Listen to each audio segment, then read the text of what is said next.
Pathmonk is the intelligent tool for website lead generation. With increasing online competition, over 90% of website visitors don't convert. The ability to successfully show your value proposition and support visitors in their buying journey separates you from the competition online. Pathmonk qualifies and converts leads on your website by figuring out where they are in the buying journey and influencing them in key decision moments with relevant micro experiences, such as case studies, intro videos, and much more. Stay relevant to your visitors and increase conversions by 50%. Add Pathmonk to your website in seconds, let the artificial intelligence do all the work, get access to 50% more qualified leads so you keep doing marketing and sales as usual. Check us out on pathmonk.com. On today's episode of Pathmonk Presents, I've got a very special guest with me joining today. Please welcome Matthew, who is the managing partner for revenue operations and GTM expert at Full Funnel. Now, for all of you who don't know, Full Funnel is on a mission to help organizations of all sizes grow. We understand that sales and marketing is hard, but Full Funnel is a leading sales and marketing outsourcing and advertiser firm that accelerates your growth, drives efficiency, improves your process, and achieves your results cost effectively. Matthew, thank you so much for joining us on the show. It's an honor to have you here with us today. Thank you. Yeah, absolutely. So for all of our listeners out there, tell us, what does Full Funnel do overall? So Full Funnel is a global revenue operations services company. So we help organizations deploy sales and marketing programs in North America, South America, and in Europe. So the organization effectively has 4 business groups: a consulting group. We do primarily go-to-market strategy, product market fit testing. We do remediation of underperforming sales and marketing programs. And we also do vertical expansion with the existing sales teams to leverage AI technology. Then we have 3 operating groups below that: marketing operations, sales operations, and staffing operations. And these support the day-to-day needs of our client partners. That's incredible. So in terms of your clients, who are they? What industry do they come from? Is there a certain area that Full Funnel mainly focuses on, or do you cater to all industries? So we definitely have certain concentrations. I would say we do a lot within the technology space. I think that's pretty given as the inside sales sort of format originated in that genre of companies. But we also work quite a bit in professional services, and we do a lot of work for institutional capital companies, so VC organizations, PE firms, and then we do have a lot of enterprise clients as well. So it's relatively spread out. Oh, wow. Yeah, that is very spread out. That's great overall. So in terms of your clients, how do they typically find you? What would you say is your top client acquisition channel? Are we talking referrals, word of mouth? Is it digital marketing? Is it inbound, or is it a mix of a lot of things? Yeah, so I mean, as a professional services organization, I think that folks need to be mindful of your demand gen strategy just generally. So, what I would say is that it's normal for a technocratic professional services organization like Full Funnel and many others that would be sort of similar, whether it's like an engineering firm or an architecture firm or anyone who's doing sort of relatively cerebral work. The key is having a really strong inbound program as well as a referral and partner network. At the end of the day, Tim Cook doesn't call us to sell iPhones, right? So it's always organizations that are in some point of need or in some point of inflection for growth. And usually having those relationships is pretty important. Yeah, absolutely. And you summed that up perfectly, where those relationships, they help, and they're very crucial as well. So now we're going to switch gears. We're going to talk about the website. So what would you say are the major strengths of the Full Funnel website? And then where are there opportunities for room for improvement as well? Yeah, so I mean, I think for me, websites are supposed to do really 2 things. The first is they're supposed to solve the credibility crisis of who you are, what you do in a really compelling and digestible format. And the other is to capture relevant search traffic based on the keyword context of the digital property itself. So, for me, I kind of look at it in a very pragmatic way. That's what it's supposed to do. We don't spend a lot of time on things that don't have a pretty direct line of sight to either fill in that credibility gap, making sure people know who you are. And then obviously being productive from a search standpoint. Amazing. Sweet. I love how you summed it up for me. Here are the pros. This is what we do. Very to the point. So now we're going to switch gears here, and we're going to talk about you as a leader.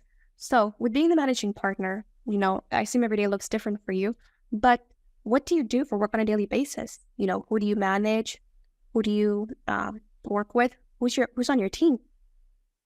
So Full Funnel is a global organization, and we are a 100% remote workforce. So what ends up happening on a daily basis is that, I'm interacting with the executive team and a lot of the operations staff on just projects that are occurring. As a global workforce, you have to get really good at digital communication and what essentially that digital interaction. So I would say that, my day is spent pretty much in front of 3 computer screens and getting sort of as much communication and collaboration as possible using mediums that we all use now, whether it be Zoom or Slack or any other sort of collaboration or workflow management tool. Oh, wow. Yeah, especially, I love how you highlight on the topic of, constantly collaborating and knowing how to collaborate within the digital realm now, because it gets very crucial to not only how you're able to help your team, but also to your success and like how you get things done overall throughout the day. So now we're getting close to the end of our interview, and we're going to jump into some rapid fire questions. Are you ready? Sure. Awesome. If there were no boundaries within technology, what would be the one thing that you would want to have fixed in your role today?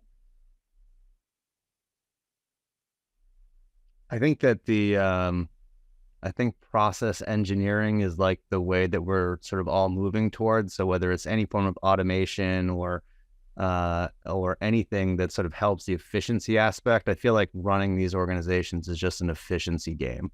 It's like a technocratic competency meets efficiency type of matrix. And so I think that the never-ending efficiency gap is sort of the thing that's the most interesting. Yeah, it definitely is, especially with, the rise of AI and how companies are trying to have their models being able to help them with more efficiency and then keeping up with, the surplus amounts of data as well to make sure that it's continuously being optimized and being able to help complete these tasks, whatever it may be. So now, what is one piece of advice that you would give yourself if you were to go back and restart at the beginning of your career? The beginning of my career, I think everyone just needs to understand that, like, for the businesses that we're all in, so marketing, sales, whether you're running a agency or a professional services organization, like knowing how to actually execute work is really important. And being as sort of technical and as technocratic as possible, I think is the advice that I would give myself, is to not sort of shortcut on the technocratic skills that are required to truly be able to build things. Yes, absolutely. And I love the way something where, just understanding that everyone needs, to be able to know how to actually execute work, because that's a big thing that a lot of marketers tend to oversee nowadays. And then my last question is, what is the last book that you read? The last book I read, I'm in the middle of the founder bottleneck. Let's go on to Audible here and see the last book that I read. It's a very good question. The No Rules Rules. Oh, the No Rules. All right. Amazing. I'm going to check that book out. Now, first of all, I want to thank you so much for being on the show with us today. But I also want to give you the last word. If someone were to forget about everything we've talked about within your interview today, what is the one thing you want them to remember about Full Funnel overall? That it's a relatively ingenious idea to use demand gen strategies that are unorthodox. So I think that I would encourage everyone to think of unorthodox demand gen strategies that can truly separate you from your peers. A great example of this would be, as an example, to set up a podcast interview with a CEO of a company that could potentially buy your product, and then run through what is effectively like a moderate attempt at a podcast interview, and then use that for marketing fodder. I think that leaders need to be very engaged and aware of demand opportunities. And I applaud the companies that do that. Awesome. Thank you so much for joining us today. It was an honor and getting to hear your growth story and everything that Full Funnel has in store. Thank you so much. And for all of our listeners out there, check us out next week on Pathmonk Presents.